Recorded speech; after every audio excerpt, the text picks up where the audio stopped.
नमस्कार, जनसत्य न्यूज देख रहे हैं आप और मैं हूं आपके साथ सचिन दुबे। केंद्र सरकार की तरफ से 59 चाइनीज ऐप्स को बैन किया गया है और इसके बाद से ही चीन की ओर से साइबर अटैक किए जाने की आशंका भी जताई जा रही है। इसे देखते हुए देश भर में अलर्ट के अलावा इंटेलिजेंस एजेंसीज की ओर से मॉनिटरिंग तेज कर दी गई है।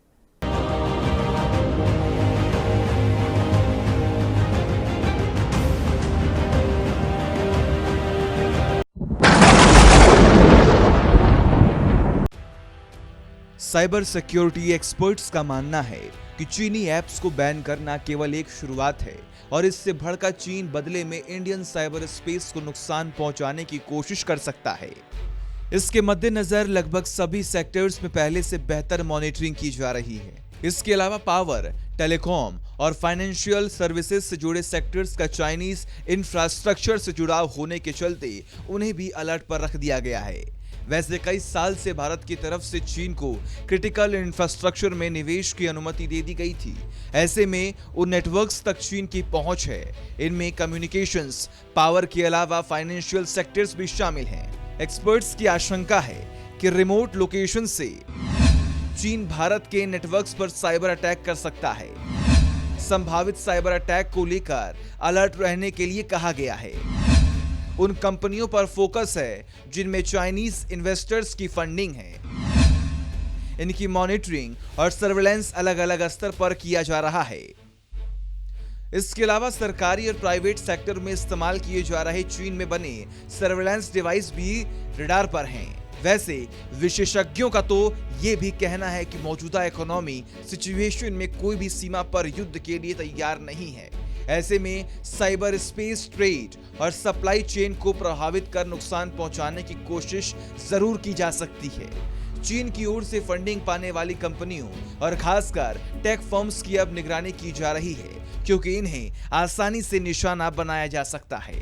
पहले भी चाइनीज हैकर से जुड़ी वार्निंग सरकार की ओर से दी जा चुकी है। चीन की ओर से पहले भी डेटा माइनिंग के लिए अटैक किए जाते रहे हैं और पिछले साल लाखों भारतीयों का मेडिकल डेटा चोरी होने का मामला सामने आया था।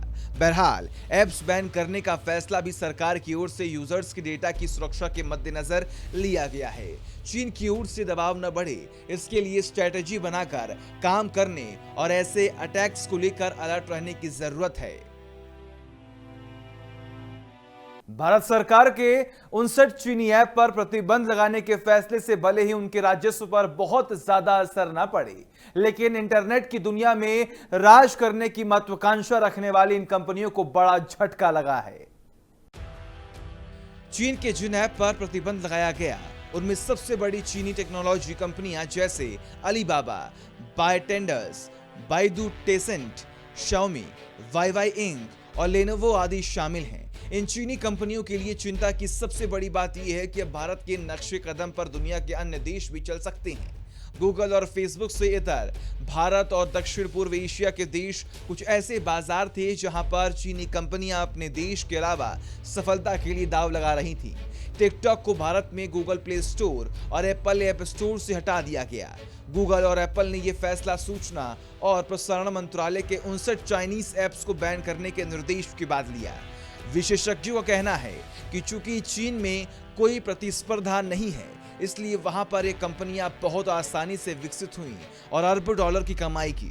इस पैसे को उन्होंने विश्व स्तर पर अपने पैर पसारने के लिए इस्तेमाल किया। इसके लिए चीनी कंपनियों ने या तो निवेश किया या अन्य देशों में अपनी सेवा शुरू की। चीनी निवेश से अपना बिजनेस चला रहे हैं। एक अनुमान के मुताबिक भारत में 2019 में टॉप 200 ऐप में 38% चीन के हैं। चीनी ऐप भारत में विकसित ऐप के फीसदी 41 से मात्र कुछ ही पीछे थे। 2018 में चीनी ऐप भारत से आगे थे। ऐप जैसे टिकटॉक, शेयरइट और जेंडर गूगल के एंड्रॉयड इकोसिस्टम में टॉप पर थे। एंड्रॉयड फोन भारत में 90 से 95% है। उदाहरण के लिए भारत में 2019 में भारतीयों ने 5.5 अरब घंटे टिकटॉक पर बिताया। ये 2018 की तुलना में करीब 5 गुना ज्यादा है। भारत में फेसबुक सबसे आगे है। लोगों ने 25.5 अरब घंटे इस पर बिताए। नए यूजर के मामले में टिकटॉक बहुत तेजी से बाजी मार रहा था। सेंसर टावर डेटा के मुताबिक जनवरी में एप्पल के फोन और एंड्रॉयड फोन पर टिकटॉक को 223 मिलियन बार डाउनलोड किया गया था, जो फेसबुक के 156 मिलियन से करीब 2 गुना है। ऐप एनी की रिपोर्ट के मुताबिक जिन लोगों ने भारत में टिकटॉक पर समय बिताया, उतना 11 देश मिलकर बिताते हैं। ये टिकटॉक की मूल कंपनी बाइटेंडेंस के लिए बेहद अहम है। बाइटेंडेंस के पास ही हेलो ऐप भी है, जो दुनिया का सबसे मूल्यवान स्टार्टअप 100 अरब डॉलर का है। भारत एक मंथली एक्टिव यूजर वाला मार्केट है और राजस्व मार्केट नहीं है। यह कुछ हद तक फेसबुक की तरह से है। भारत में फेसबुक के सबसे ज्यादा एक्टिव यूजर हैं, लेकिन अमेरिका की तुलना में भारत से होने वाले फेसबुक की आय बहुत कम है। इस तरह से भारत में अपना बाजार खोने के बाद चीनी कंपनियों की कुल कीमत कम हो सकती है। Bureau report, Jansatya news.